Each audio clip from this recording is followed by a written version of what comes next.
আসসালামু আলাইকুম। আজকে একটা শিক্ষণীয় ভিডিও। অনেকে আমরা গুড নাইট রিফিলটা ইউজ করি বাসায়, কিন্তু সঠিকভাবে ইউজ না করতে পারার কারণে মশা যায় না, পরে আমরা কোম্পানিকে দোষাই। তো আজকে দেখাবো এটা কিভাবে ইউজ করবেন। আপনার এটা কিন্তু নিয়ম বলা আছে যে আপনি এটা দরজা জানালা বন্ধ রাখলে এটা ভালো ফল পাবেন। আর এই যে এটা হলো নতুন একদম আপডেট, এটার মধ্যে কোনো ওয়্যার নেই, একদম ডিরেক্টলি আপনি লিকুইডটা লাগাতে পারবেন। এটার মধ্যে লাগিয়ে প্লাগটা দিয়ে দিবেন। খুব সুন্দর একটা সিস্টেম আমি দেখাচ্ছি, একদমই সহজ, এখানে কোনো কঠিন কিছু নেই। এই যে এটা হলো সেই লিকুইড। এই লিকুইডটা আপনার প্রায় যদি আপনার দরজা জানালা বন্ধ করে ইউজ করেন, বা যদি যখন দরকার তখন শুধু ইউজ করেন, তাহলে অনায়াসে আপনার 15-16 দিন চলে যাবে।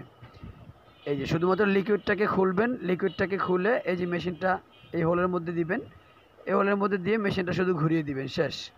এই যে ফিট হয়ে গেল, আর কোনো কাজ নেই। এখন শুধু প্লাগটা দিয়ে দিবেন। এই যে আমি প্লাগ দিয়ে আপনাদেরকে দেখিয়ে দিচ্ছি।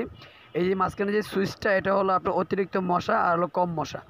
যখন অতিরিক্ত মশা হবে তখন আপনি রেড বাটন দিয়ে দিবেন। এই যে আমি আপনাকে লাইনে ঢুকিয়ে দেখিয়ে দিব। এই যে দেখেন, এই যে এখন সবুজ বাতি, মানে এখন আপনার মশা মশা মশা বেশি হলে উপরে দিবেন, মশা কম থাকলে